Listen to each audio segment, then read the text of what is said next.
Já estamos de volta, agora exatamente às 14 horas, nós vamos iniciar mais uma live do Sebrae Amapá. Você que porventura acha esse conteúdo relevante, que deseja compartilhar um pouco da experiência que nós vamos ter nos próximos minutos, compartilhe com um amigo seu, faça o convite para um familiar, para um cliente, para um parceiro de negócios. É só você ir aqui nesse ícone, que é igual um aviãozinho, e enviar para sua rede de contatos, para que eles também possam ter acesso a esse conteúdo. Esse conteúdo das lives está sendo preparado semanalmente, todas as terças e quintas, às 14 horas, o Sebrae Amapá está disponibilizando essas lives, trazendo convidados maravilhosos, convidados locais e convidados nacionais e até internacionais. Também já fizemos uma live internacional e a gente prepara isso tudo com muito carinho. Eu me chamo Marciane Santo. Para quem ainda não me conhece, eu estou diretora técnica do Sebrae no Amapá. Quero, em nome da nossa diretoria, agradecer todos aqueles que fazem o Sebrae Amapá, todo o nosso time de colaboradores que estão em home office, inclusive, os nossos colaboradores, especialmente da unidade de marketing e comunicação, responsável pela nossa transmissão e divulgação, e a unidade de educação empreendedora, que trabalha justamente levando conhecimento, conteúdo através de cursos presenciais e cursos online, capacitações. Então, nosso agradecimento a Denise, com toda a sua equipe de educação empreendedora, e também a nossa coordenadora do Empretec, a Cristiane Abreu, que é uma parceira. Eu sou empreteca, o Cláudio Forner, o nosso consultor e que será o nosso convidado dessa tarde, também é empreteco, Inclusive trabalha há anos com o seminário Empretec. Para quem não sabe o que é o seminário Empretec, é uma metodologia desenvolvida pela ONU e no Brasil ela é exclusivamente desempenhada pelo Sebrae. Então a gente tem assim anualmente mais de 10 mil novos empretecos que entram, que passam pelo seminário. É um seminário de vivência, de comportamento empreendedor fantástico.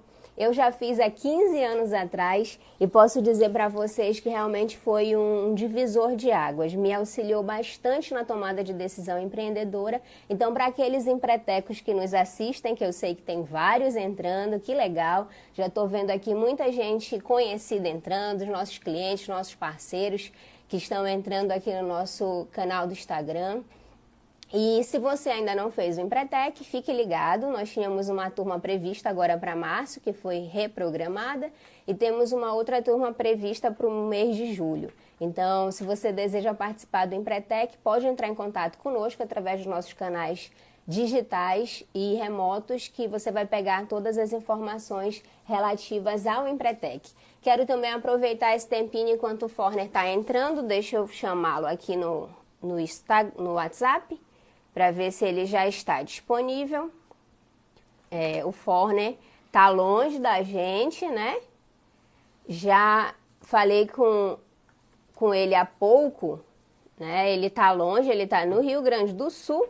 E olha só, nós estamos aqui no Amapá, dois extremos, Nós fizemos um teste ainda há pouco e ele já deve estar entrando aí na nossa live para a gente começar a conversar com ele. Cláudio Forner é um consultor em empreendedorismo, administrador de empresas, autor de vários livros, inclusive ele tem 5 livros publicados na área de comércio, de comercialização internacional, foi consultor do Roberto Justus nas edições daquele reality show chamado O Aprendiz, e também do atual governador de São Paulo, que participou, fez uma temporada do Aprendiz, o Aprendiz Universitário, e eu tenho certeza que esse bate-papo com ele será fantástico. Ele vai falar conosco durante essas horas, Não chega nem uma hora, durante esses minutos. Eu sempre digo que esse tempo do Instagram é muito curtinho, a gente gostaria de ter mais tempo, é apenas uma hora, e ele vai falar conosco sobre como será o futuro empresarial e quais são as tendências do pós-crise.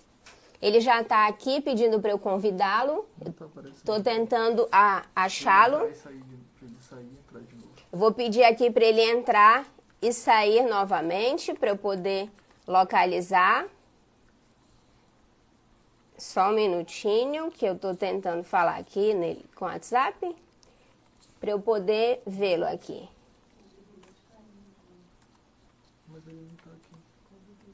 Não tá aparecendo for, né? Bom, eu tô aqui chamando, ok. Agora ele apareceu. Mara, consegui localizá-lo. Ele deve estar entrando aqui conosco nos próximos minutinhos. E eu quero aproveitar esse tempinho para poder pedir para vocês também acessarem os nossos canais digitais, né? Nós temos o Fale com o Especialista, que é um número de WhatsApp, onde a nossa equipe é coordenada pela nossa gerente Maiara, faz o atendimento diário, né? De 8 da manhã até as 18, ininterruptamente. Nós temos aí os canais, vou passar aqui para vocês o WhatsApp, é o 98409 7544, repetindo 98409 7544. O nosso portal também do Sebrae, www.ap.sebrae.com.br. Temos a nossa loja virtual, né, que comercializa os nossos cursos. Inclusive, nós temos, inclusive, vários cursos aqui gratuitos disponibilizados para vocês. E, por fim, a nossa central de atendimento, que é o nosso 0800 570 0800. Você também pode estar ligando, pegando informações acerca dessas várias atividades que o Sebrae promove, inclusive agora também com FAMP, com auxílio emergencial e tantos outros. Bom, conseguimos conectar agora com o nosso querido Cláudio Forner. Cláudio, que satisfação revê-lo, tá? Revê-lo. Nós estávamos assim ansiosos por essa live, porque você é um profissional de referência. Eu sou suspeita para falar porque eu sou empreteca e dentro dessa comunidade, desse ambiente empreendedor, você é uma grande referência. Esteve conosco no final do ano passado no nosso encontro estadual de empretecos e tem um currículo fantástico. Eu já lhe apresentei para os nossos seguidores. Agradeço imensamente a todos os nossos seguidores, parceiros e amigos que estão nessa live. E eu tenho certeza que você vai contribuir muito com esse tema. E eu já vou entrar realmente no tema para aproveitar esse tempo, né? O nosso tema é como será o futuro empresarial e quais são as tendências do pós-crise. Como é que você está? Você está bem? Você está no Rio Grande do Sul? Está em segurança? Boa tarde, Matheus. E boa tarde a todos que estão nos ouvindo. Tá tendo uma voz anterior à tua chamada, porque você estava... Agora parou. Ok. Sim, eu estou bem.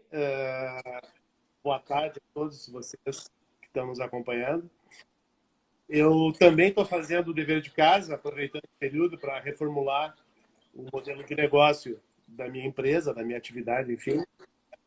E é fruto dessa experiência, inclusive, que me fez parar e refletir um pouco mais, que é a pauta da nossa conversa de hoje à tarde. Exatamente, Cláudia. É justamente isso. Nós já tratamos aqui de vários temas do que nós podemos adotar de medidas agora, de medidas para serem implementadas imediatamente. Porém, a gente tem que lembrar que nenhum mal dura para sempre, que as crises vêm, elas vão, elas têm data para começar. Nem sempre a gente consegue mensurar o dia que elas vão acabar, mas certamente elas passarão. E a gente precisa estar preparado para isso. A gente precisa estar preparado justamente para esse período, né, que virá. E aí eu quero falar com você a respeito disso.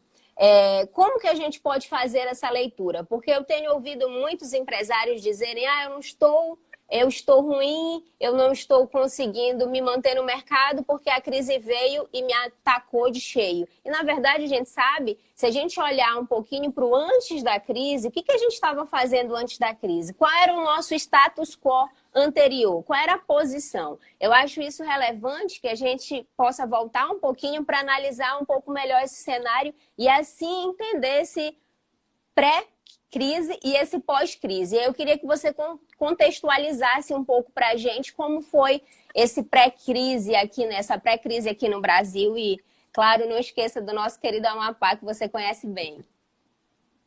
Então, vamos lá. Realmente, para fazer uma leitura do futuro, é importante a gente voltar um pouquinho para o passado, para esse período pré-crise, e o que vinha acontecendo nesse período. Então, se vocês observarem, nós já estávamos vivendo um grande período, acelerado inclusive, de substituição de modelos de negócio, numa velocidade muito grande, afetando um contingente de empresas muito significativo. Então, o que esse cenário nos apresenta? Né? Que no período que vivenciamos nesse momento agora, ele estava antecedendo a ele um período de substituição onde a exposição da empresa envelhecida, aquela empresa que já estava com um modelo de negócio enfraquecido, debilitado, o seu posicionamento no mercado já estava um tanto quanto comprometido, mas que ainda tinha um lapso de tempo que eu estimava em torno de 3 a 4 anos para se ter uma ruptura de um novo modelo de negócio de forma geral para aqueles antigos que vimos acompanhando no decorrer do tempo. O que o advento do coronavírus provocou de forma abrupta? Né? Quase que um congelamento daquela situação do passado. Esse congelamento ele existe, só que ele coloca uma aceleração nesse processo. Então, assim, aquela empresa que já tinha um modelo de negócio envelhecido, que já vinha apresentando alguns sintomas de modelo ultrapassado, evidentemente, a saída desse período de quarentena, que não se sabe ainda quanto tempo vai durar, mas eu vou ajudá-los a estimar esse período de forma a abstrair dos seus modelos de negócio o time adequado de saída. Então, se observa o quê? Que essas empresas, na verdade, ainda que tivesse 3 a 4 anos no período pré-crise, o que se sabe agora é que não terá mais. Esse período vai ser encurtado. Mas, basicamente, não é algo novo. Né? O que as pessoas precisam entender é que aqueles que sairão melhor dessa crise era aquele que já estava adequado ao novo modelo. Porque esse novo modelo ele já vinha sendo apresentado, digamos assim, nos últimos 5 anos. Tá? A própria revolução digital ela trouxe uma necessidade marcante, presente, de transformação tanto dos pequenos negócios como qualquer tipo de atividade econômica. E isso agora se torna muito mais importante porque o prazo que se tinha não se tem mais. Então, você me trouxe que, para olhar para o futuro, é necessário avaliar melhor o que estava acontecendo no período pré-pandemia. Cabe agora uma reflexão individual de todos esses que nos ouvem de como estava o meu negócio. A minha curva era uma curva em ascensão, possivelmente eu tenha grandes condições, com uma pequena reformulação, de retomar uma certa normalidade. Não a normalidade de antes, mas uma nova realidade. Aqueles que estavam estagnados no período pré, vai ter uma condição dificultada para o recomeço. E aqueles que já vinham perdendo espaço, gente, definitivamente é game over. Tipo assim, o jogo terminou, ele está terminando, mas eu não posso esperar esse jogo terminar. Eu preciso intervir nesse jogo para ganhar uma condição, uma oxigenação. Então, assim, é como se todos nós fôssemos chamados nessa quarentena para refletir sobre vida e refletir sobre negócio. Porque muitas coisas estão acontecendo ao mesmo tempo, alguns movimentos são subjacentes, né? A maioria das pessoas não consegue enxergar, e talvez a minha grande tarefa na live de hoje é mostrar um pouco desses sinalizadores e quanto esses sinalizadores que hoje são subjacentes vão afetar de forma tanto positiva como negativa o ambiente, sobretudo do pequeno negócio. Certamente. Então, você acredita, Cláudio, que não haverá mais o retorno ao estado, à condição que nós tínhamos antes? Nós vamos ter agora um novo começo, uma nova condição de negócios, e essa nova condição de negócios certamente influenciada pelos nossos hábitos, pelos hábitos que nós estamos adquirindo a partir de uma reflexão profunda que esse isolamento social ele nos traz. E eu queria saber de você o que você pensa a respeito da responsabilidade social que esses negócios precisam implementar. A gente tem visto, inclusive, aí várias matérias, redes sociais, onde o cliente, que já era exigente, ele passou a ser mais exigente ainda em observar as atitudes que esse negócio, que esse empreendedor está adotando agora no período de crise e que lá na frente vai determinar o consumo daqueles produtos ou daqueles serviços. Você acredita que a responsabilidade social, a responsabilidade ambiental, esse cuidado com o outro, esse senso coletivo de solidariedade, de empatia, ele realmente veio para ficar? E ele é fator determinante na hora da compra? Veio para ficar, é fator determinante, e cabe uma reflexão, porque nesse campo do alcançar a mão ao outro, né, talvez o fator principal nesse processo é que aquilo que estava sendo aplicado nos modernos modelos de negócio, onde se falava que o empreendedor, antes de mais nada, haveria de identificar um propósito para o seu negócio, eu diria que esse propósito agora ele está cercado de uma outra dimensão. Qual é?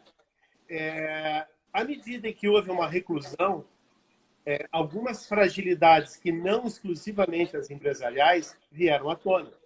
O quão frágil é o nosso sistema de engrenagem da economia, da empregabilidade e do próprio terceiro setor do ponto de vista de assistência. Tá? Acabamos de nos deparar com um contingente significativo de pessoas que elas estavam anônimas, né? Que sequer a comunidade pública conseguiu identificar no momento grave de prestar uma assistência para as pessoas e com muito custo estão peneirando através de bancos de dados, assim, as conexões, o rastro dessas pessoas para trazer essas pessoas para um ambiente não de formalidade. Isso, no primeiro momento, vai ser muito difícil de fazer, mas trazer a visibilidade. Então, o nosso problema social, sem sombra de dúvida, ele é maior do que as pessoas imaginavam. E a responsabilidade nas respectivas comunidades aonde a empresa está inserida, ela é determinante nesse processo de retomada. Por que ela é importante? Vamos partir do pressuposto de uma pirâmide. Tá?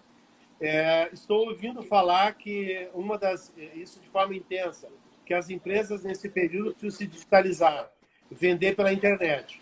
Isso é óbvio, isso precisa ser feito, mas isso não é uma alternativa tão simplista assim. Por que ela não é simplista? Porque a gente vender pela internet, emergencialmente, é uma porta importante para acessar o mercado nesse momento. Mas isso, como estratégia duradoura, passa por um redesenho do modelo de negócio, passa por eu identificar o propósito do meu negócio sob uma premissa de um novo modelo, e esse novo modelo deve contemplar essa visão mais ampla de negócio, que é uma conexão mais próxima com o meu cliente e, sobretudo, com a minha comunidade. É ali que entra a questão social, ela é importante, não só com aquilo que eu consigo fazer, mas senão com aquilo que eu consigo ativar a partir da minha rede empresarial e pessoal. Então, essas conexões, elas se estabelecem de uma maneira muito mais profunda e dinâmica. Por que eu falo isso? Se vocês pegarem os dados recentes, no primeiro trimestre, só o número de MEIs, o nosso microempreendedor individual, que é a porta de entrada para o empreendedorismo, cresceu mais de 10% comparado com o primeiro trimestre do ano passado. Ano passado. 1 milhão a mais de empreendedores nesse processo. Então, vamos analisar o nosso paciente do coronavírus no hospital e vamos avaliar o nosso paciente hoje, o nosso empreendedor dos primeiros passos. Né? Então, o que a gente precisa, ou ainda aquele que já está mais maduro, mas está nesse momento numa crise profunda. Então, quando o indivíduo chega no hospital, a primeira tarefa do corpo clínico é estabilizar os sinais vitais. Né? Vocês estão ouvindo isso todo dia. É a respiração, os batimentos cardíacos e a temperatura do indivíduo. Ou seja, essa estabilidade ela passa por vários procedimentos, sem os quais a vitalização desse indivíduo, ou a revitalização desse indivíduo, ou ainda colocá-lo num nível de estabilização para que ele consiga ter o tratamento adequado, muito pouco se pode fazer se essa condição básica não lhe é dada. Então, vamos abstrair isso para o ambiente dos negócios. A nossa pirâmide empreendedora, ela aumentou a base. E essa crise, se ela durar mais tempo, que é a minha perspectiva, depois eu vou passar qual é, mas ela vai forçar o aumento da base da pirâmide. É o empobrecimento da pirâmide empreendedora brasileira do ponto de vista de tecnologia, recursos, alternativas e, sobretudo, inovação. Esse é o ponto fundamental, porque eu sou uma pessoa de inovação e da De área de inovação. inovação. Porque Perfeito. quando eu achato a base da pirâmide, né, socialmente, o que acontece isso? Os negócios são muito iguais na base da pirâmide, diferentemente dos negócios do topo da pirâmide. E a competição na base, ela se torna mais nociva quanto mais igual os negócios forem. Então, as estratégias de diferenciação poderão trazer a essa nossa base empreendedora inicial uma vantagem competitiva que hoje é de flexibilidade, mas é de baixíssimos recursos. Então, uma atenção redobrada, porque isso é social, né?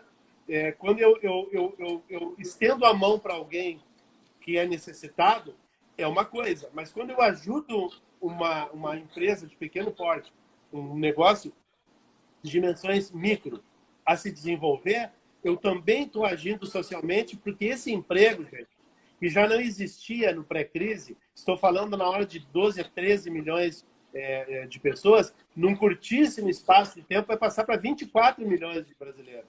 Esses Exatamente. 24 milhões de brasileiros, sem sombra de dúvida, Marcelo, vão ter que empreender por uma questão de sobrevivência. Só que Vão o empreender por empreendedorismo... necessidade. Exatamente. E Só não que o por empreendedorismo oportunidade, que é o ideal. que é o ideal. Porque o empreendedorismo de subsistência, ele carece de injeção na veia, ele carece de respirador, ele carece de uma série de alternativas e de apoios para ele conseguir recuperar sinais vitais, que hoje seria um fluxo de caixa positivo, seria o mínimo, né? Então, gente entrando no cerne da crise, aquele que tem hoje, vocês que estão nos ouvindo, uma empresa, deve pensar assim, tá, mas o que eu faço agora? Eu já tenho empresa, ok? Mas essa dimensão do achatamento da base da pirâmide é a concorrência, é o ecossistema empreendedor do pós-pandemia. Então, qual é o cálculo que hoje você que está nos assistindo precisa fazer? O meu sinal vital é o fluxo de caixa positivo. Ele vai durar até quando? Alguns que estão nos ouvindo devem dizer assim agora, Farner, o meu já terminou. É possível que alguns que estão nos assistindo, o fluxo de caixa positivo já tenha terminado. Qual é a tarefa? Eu preciso saber qual é o dia que esse dinheiro vai terminar, que o fluxo de caixa ele vai sinalizar zero. É um mês? 2 meses? 3 meses? Muito bem, eu preciso saber esse dia. Né? Isso é uma continha simples de fazer, não precisa muita matemática para chegar nesse dia. Qual é a minha tarefa agora? Dever de casa. Alongar esse período. Faço o comparativo com o achatamento da curva do coronavírus.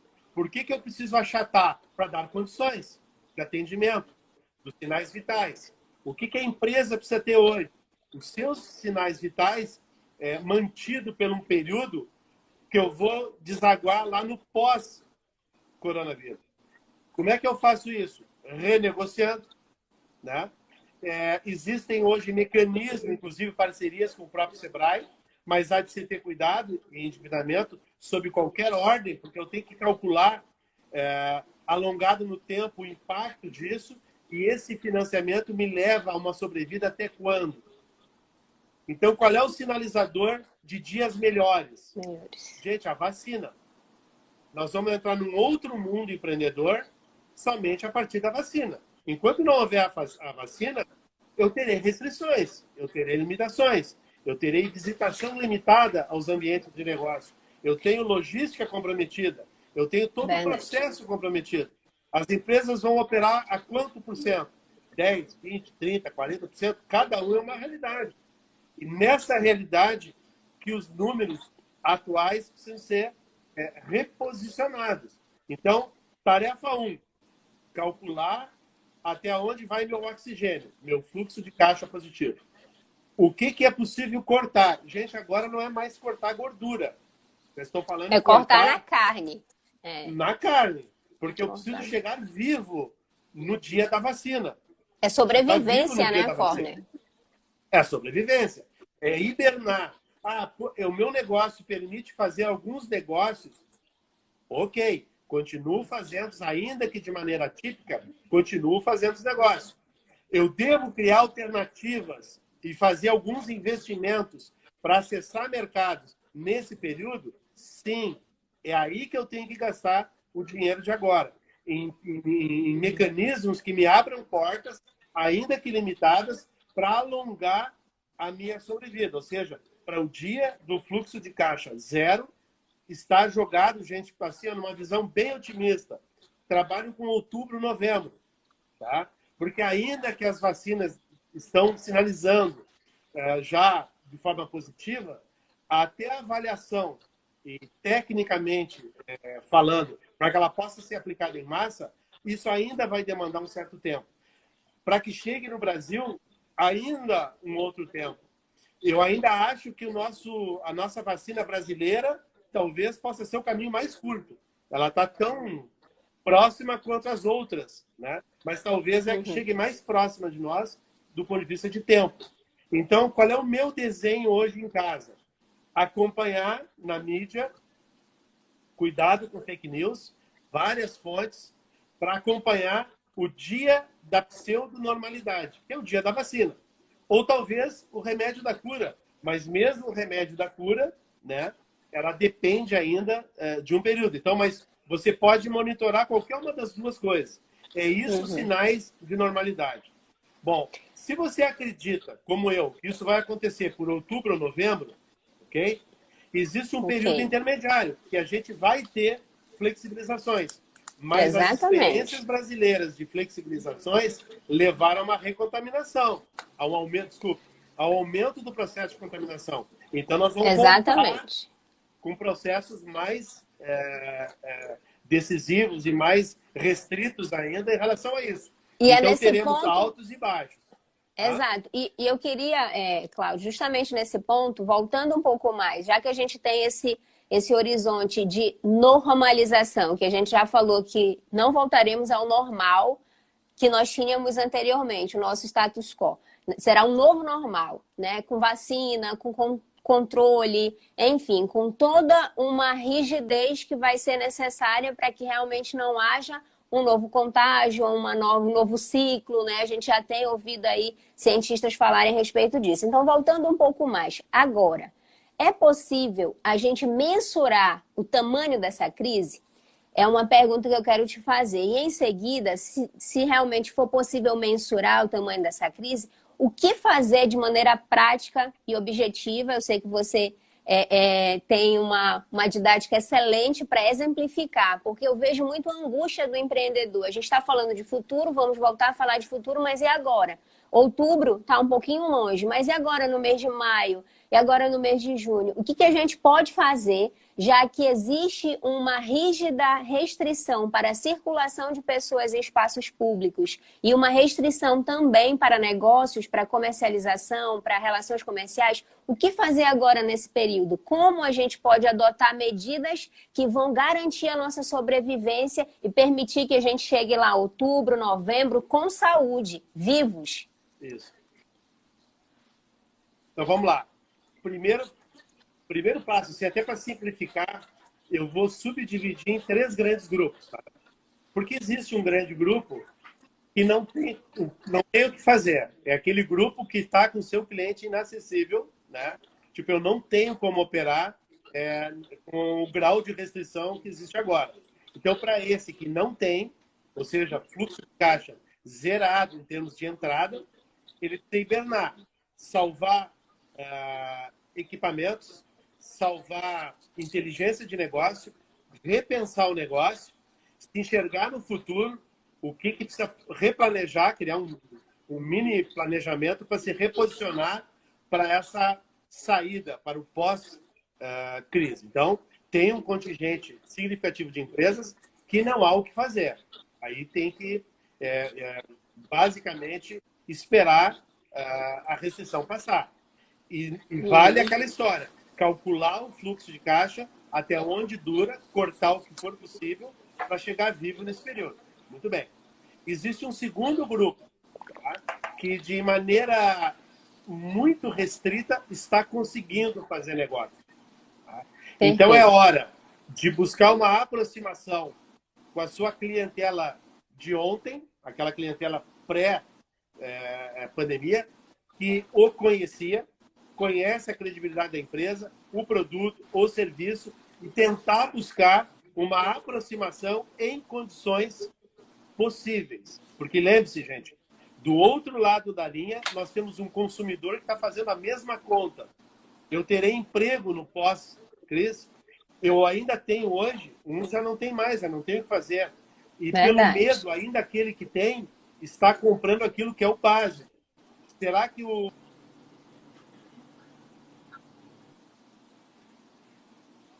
Fiquei sem áudio.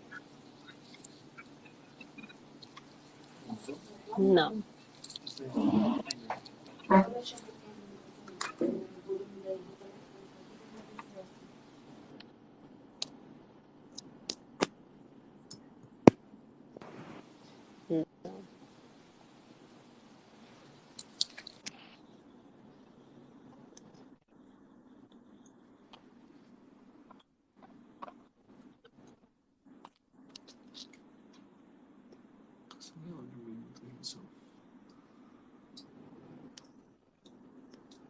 O áudio do Cláudio foi cortado.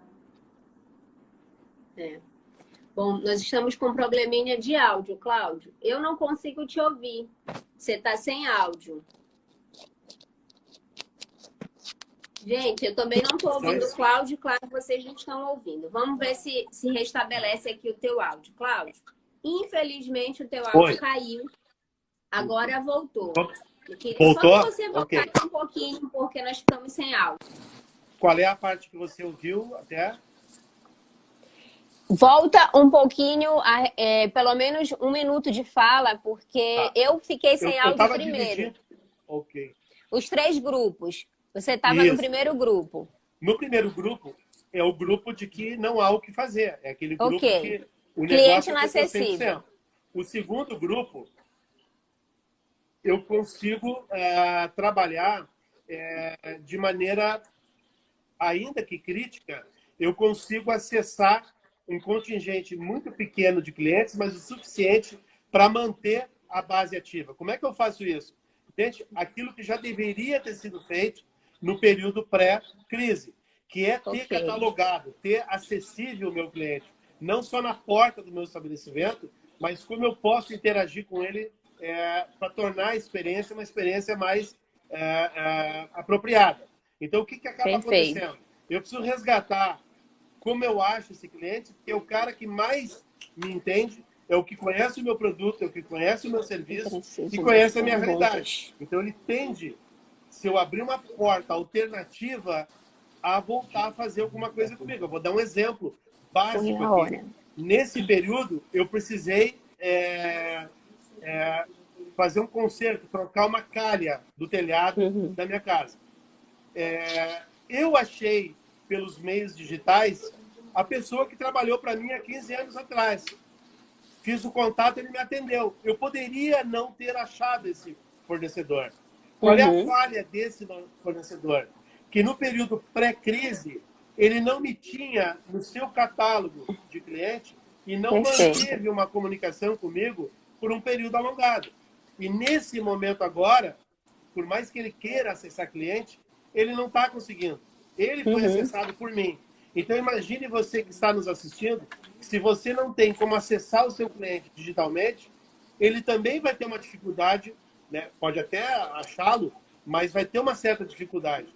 Então, eu preciso restabelecer, buscar, através dos mecanismos digitais, essa clientela, através do meu cadastro, e aí pelas redes sociais, enfim, buscar uma aproximação, fazer promoção e conseguir estabelecer uma condição mínima de fazer negócio. Então, agora é o digital, mas pensando que está todo mundo fazendo isso nesse exato momento. Né?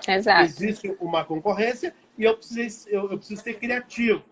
Outra coisa, adequar o meu mix de produtos e serviços para esse período. Exemplo meu, eu trabalho com consultoria e palestras na área de inovação. A consultoria, o que estava em andamento, ela continua por videoconferência. As palestras, 100% canceladas. Viabiliza algumas lives, inclusive essa que a gente está fazendo. Mas o que eu remodelei? parte da inovação que eu estava levando para as empresas, ela parte para um processo, ela pressupõe um processo complexo de digitalização. O que eu estou fazendo agora, nesse momento? Adequei o meu modelo de negócio e eu estou fazendo aquilo que era uma terceirização feita no processo pós-consultoria de inovação. Então, eu incorporei um produto novo. O que eu recomendo que você faça nesse momento? Que vocês incorporem ao mix de produtos e serviço aquilo que nesse momento, e é um momento que vai se alongar bastante, o que as pessoas estão precisando nesse momento. E que tenha uma certa sinergia com aquilo que vocês saibam fazer. Observa que num curto espaço de tempo, muita gente começou na internet a oferecer as máscaras. Isso é uma alternativa que quem tinha o recurso do tecido, do elástico, da máquina de costura e das habilidades de costura, conseguiu arregimentar esses recursos e responder automaticamente a uma necessidade imediata. Outras necessidades se põem e outras respostas precisam ser dadas. Eu preciso me encaixar. Essa mesma regra desse momento difícil, ela vai ser para o pós-pandemia. Porque é exatamente o que as empresas que estão operando normalmente agora, que já tinham se preparado no passado para isso, estarão numa condição melhor no pós-crise. Que é o quê? Especificamente. Gente, o indivíduo passa a ter um propósito. Porque antes falávamos que a empresa tinha que ter um propósito. Eu sei que você que está me ouvindo já começa a repensar que, eu tinha uma BMW na garagem, mas se eu precisar de atendimento médico, eu posso morrer, dependendo do local do país que eu esteja. Independente da minha garagem ter uma BMW, ou ainda que o fluxo de caixa da minha empresa ou o meu salário me garanta um plano de saúde ou o que for. Se não houver uma capacidade de atendimento, eu sou frágil. E a vida das pessoas, nesse momento, ela está frágil e as pessoas estão pensando agora, mesmo aqueles que não tinham, em propósito. E aí entra aquela pergunta da Marcela no início, né? A questão do social, ela é importante? É claro que é importante. Porque esse descuido leva a uma realidade que vai demorar muito mais para o Brasil retomar uma curva ascendente com o modelo de negócio, por conta que o peso a ser carregado, por conta de trazer para um nível digno de sociedade um contingente de pessoas que eram invisíveis, essa é uma conta que nós vamos ter que pagar. E nós vamos pagar isso trabalhando, sem sombra de dúvida. Então, gente, as pessoas hoje estão resolvendo os seus problemas com telefone celular, ok? Então, aquela pessoa que não tinha telefone celular, hoje, para receber um auxílio de 600 reais, teve que ter acesso ao celular. E esse celular é um smartphone, porque baixou um aplicativo. E teve que aprender. Então, assim, hoje, o número de pessoas conectadas e digitalizadas, ele é muito maior. Vocês acreditam que essa pessoa vai abrir mão desse recurso? Não pode? Não, não vai. Aquilo não que vai. já estava, intensificou muito mais. As necessidades serão outras. Logo, as oportunidades serão outras. Serão outras. E, Cláudio, e nesse sentido, claro, os momentos difíceis, eles nos ensinam muito. Em todos os sentidos. A gente para refletir sobre a nossa vida, sobre o nosso negócio, o nosso papel enquanto ser, enquanto cidadão. E aí você falava muito da base, dessas relações, dos anônimos que estão ali do nosso lado e a gente não consegue perceber. E me entristeceu muito ver realmente nos últimos dias filas quilométricas de pessoas tentando um auxílio emergencial de 600 reais, que para muitos, de repente, 600 reais é um valor praticamente irrisório, mas para eles é questão de sobrevivência. E a gente começou a perceber o quão desigual é a nossa sociedade, né? O quão a gente precisa realmente se apropriar de alternativas que o empreendedorismo nos traz para trazer essa liberdade, essa independência financeira. Eu sempre digo que empreendedorismo é autonomia, liberdade, é você poder ir e vir ser dono do seu negócio. Por isso, gente, vocês, os nossos queridos seguidores que nos acompanham nesse momento, que nos assistem, quando a gente insiste pelo Sebrae, através dos nossos canais, através da nossa programação, que é muito importante ter conhecimento, o conhecimento liberta. O conhecimento realmente é que vai fazer toda a diferença na sua vida. E com conhecimento você consegue ajudar o próximo. Nós falávamos ainda há pouco, Cláudio, sobre isso, o empreendedorismo social, a responsabilidade social, você ter uma visão sistêmica e ajudar esse crescimento em rede. Eu gosto muito de trabalhar o conceito de rede, você trouxe esse exemplo, e aí a gente também lembra, né, de um grande executivo, né, de um banco famoso que morreu lá em Portugal e a filha dele falava: meu pai tinha tudo, mas ele morreu sozinho com algo que é gratuito, que é o ar. Ele não tinha o ar para respirar. E isso é muito forte. E aí a gente precisa trazer isso para a nossa vida, para o nosso negócio e olhar realmente como a gente pode desenvolver a sociedade na qual estamos inseridos através dos nossos negócios, através da rede. E aí eu quero que você fale para a gente dois conceitos que estão muito em voga, que é justamente a economia compartilhada, né, a economia criativa. Como é que esses ambientes agora funcionam? Não existe mais o eu, empresário, dono, e os meus colaboradores. Eu estou aqui lucrando na minha relação de consumo capitalista e os demais estão trabalhando para mim. Isso mudou. E, inclusive, hoje, os jovens, quando eles vão se empregar, eles estão precisando do emprego, sim,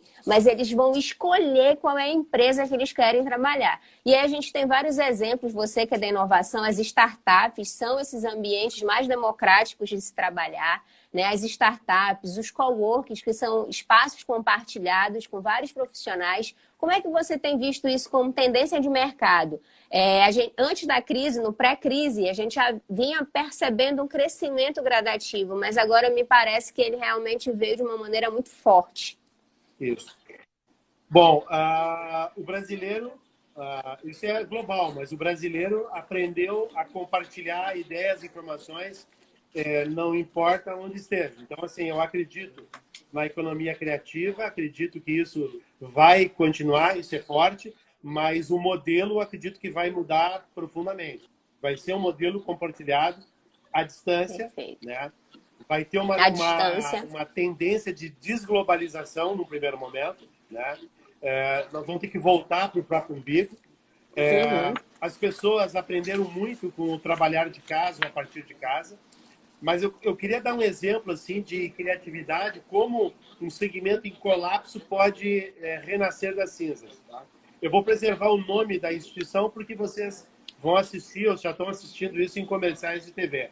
Um grande banco nacional está mobilizando as bancas de jornais. Gente, banca de jornal é um modelo de negócio implodido já. Eles sobrevivem graças a uma ginástica empreendedora que somente um empreendedor brasileiro é capaz de fazer. Não me perguntem como eles estão sobrevivendo na situação que estavam no período pré-pandemia. O que esse banco propõe? Revitalizar essa banca e tornar essa banca uma nova unidade de negócio, com outro conceito de negócio, que vai virar desde floricultura, cosméticos, chaveiros, aquelas coisas que regionalmente na localidade tem uma necessidade imediata. Evidentemente, com uma inteligência, com um padrão estético fenomenal, uma assessoria, eu não conheço o projeto na sua essência, mas eu pude ver no comercial e na pesquisa que fiz na internet que tem muita criação e inteligência de negócio embarcado nessas bancas, e eu tenho certeza que isso vai ser case de sucesso. Então, olha só, recapitulando, eu estou pegando um segmento que estava sendo implodido, iam morrer todos, iam falir, iam quebrar, iam fechar, e pontos de negócios, e muitos desses são MEIs, inclusive, né? Iam para casa sem expectativa. Hoje, a associação, a integração do modelo de negócio financeiro junto com outros apoiadores vão dar uma vida diferenciada para um segmento que estava simplesmente sendo banido do portfólio. Então, assim, ó, cada área, cada micro-área dessa vai passar por uma revolução exatamente igual a essa. Só que aí, atenção no que eu vou dizer agora. Pela primeira vez na história, a ferramenta não está acompanhando a necessidade da mudança. Para a grande maioria das pessoas, sobretudo brasileiros. Eu vou traduzir isso agora. Gente, quando eu dizia no período pré-pandemia que a sobrevida dos negócios tinha 3, 4 anos, era um período de aprendizado para a digitalização, para o virtual, Não que eu tenha que viver virtualmente, não é isso. É que a inteligência que vem do virtual para o meu negócio me faz operar fisicamente numa condição infinitamente superior. É disso que eu estou falando. Não estou falando de negócios 100% online, não é isso. É o que tem no mundo digital e que vai embarcar o negócio físico, ou vai favorecer a prestação de serviço do ponto de vista físico. É disso que eu estou falando. Então, esse tempo eu não vou ter mais. Então, o desenho que eu preciso criar agora é como eu faço uma adequação tão rápida como esse banco está fazendo. Vocês vão dizer Ford, mas eles têm o dinheiro. Mas não é de dinheiro que eu estou falando, é de criatividade. Criatividade. Porque os apoios, ideia. Eles virão. Só que nesse momento, gente, a ferramenta do digital, então esse indivíduo que hoje está perdendo emprego e muitos perderão, qual é a característica? É aqueles que estão com prazo de validade vencido. Qual é a característica dos que não conseguiram entrar no mercado de trabalho dos jovens? Porque o seu conhecimento, a sua habilidade, ela está com prazo de validade vencido ou não se conectou na validação da informação necessária para entrar nessa engrenagem. Só que agora, o mundo do trabalho vai ser maior que o número de emprego. E quando o mundo do trabalho é maior que o número de emprego, eu preciso embarcar as tecnologias. E hoje, esse cara que foi demitido e que vai empreender, por que ele foi demitido? Porque o prazo dele de validade venceu. Aquilo que ele tinha não é útil mais no que ele vai entrar. Ele precisa receber uma carga. Então, um número significativo de pessoas não tem a ferramenta para poder trabalhar, vão ter que aprender. O jovem tem a ferramenta. Então, é quase que acertou o compasso. O empreendedor novo, a startup, aquele que está em ebulição nesse momento, vai conseguir se conectar às novas oportunidades de maneira muito mais rápida e própria. Muito mais rápida. O que a gente vai ver agora? É a adaptação. Que chegou ontem vai substituir aquele negócio tradicional da esquina da minha cidade. Esse é o processo natural. O que nós vamos fazer com esse que vai ser substituído? Se entrar iniciativas semelhantes a essa que esse grande banco está fazendo, ou ainda na comunidade, ter poucas pessoas ajudando esses segmentos, o próprio Sebrae é campeão em fazer isso, tem metodologia para fazer isso, mas nós vamos ter que embarcar muita tecnologia, porque, gente, milhões de pessoas, não são mais salas com 25 empreendedores, 30, eu estou falando salas de videoconferência com milhares e milhares para poder chegar em milhões. Vamos ganhar escala. É o novo, e é isso que a gente vai ter que fazer. E Forner, eu lamento muito, eu sempre digo que uma hora assim de bate-papo, quando é uma pessoa inteligente com conteúdo, ela voa, né? E o Einstein já dizia isso, que uma hora de tempo ao lado de pessoas interessantes é nada. Então, infelizmente, o nosso tempo está acabando e aí nós temos muitas perguntas. Quero dizer para os nossos seguidores que aqueles que mandaram perguntas e porventura a gente não consiga responder agora em função do tempo, a nossa equipe depois vai responder individualmente, mas eu quero fazer algumas perguntas aqui rapidamente para você. A gente tem coisa de 5 minutos. A gente falou muito de base, né? E aí tem uma pergunta aqui da Thaís Vieiro que ela quer saber como se destacar nessa base, já que uma concorrência tão acirrada, muitas pessoas vendendo as mesmas coisas. E por fim, eu já queria que você deixasse um conselho. Afinal, você foi por muito tempo conselheiro do Roberto Justus, conselheiro do João Dória, do nosso atual governador de São Paulo. Qual é o conselho que você deixa nessa tarde de hoje para os nossos seguidores, para todo esse universo empreendedor que te admira e te segue? Bom, gente, olha só. O que caracterizava o negócio do passado? O empreendedor, ele tinha uma ideia que vinha da sua competência e habilidade, ele acreditava tanto naquela ideia que ele moldava aquela ideia e implementava aquela ideia. Isso caracterizou os negócios até 30 dias atrás. Basicamente, assim se começava um negócio. Qual é a característica dessa base futura agora para se diferenciar? Não é aquilo que eu gosto, aquilo que eu prefiro, a ideia maravilhosa que eu tive. É se aproximar da comunidade consumidora do cliente, entender a realidade desse cliente. Modernamente se fala as dores, antigamente eram as necessidades. Essas necessidades estão mudando, as dores estão mudando, né? Então, quanto mais eu conseguir equacionar e deixar essa entrega, que ela seja de serviço, de produto, muito próximo a essas novas necessidades, né, mais chance de sucesso eu vou ter. E aí, gente, de forma aleatória, entrar nas redes sociais, observar do que as pessoas estão reclamando, o que elas estão sentindo que vai faltar, o que vai faltar no futuro. Essas mínimas coisas, aquilo que você acha que vai ser muito mais recorrente no pós-pandemia, procure trocar ideia.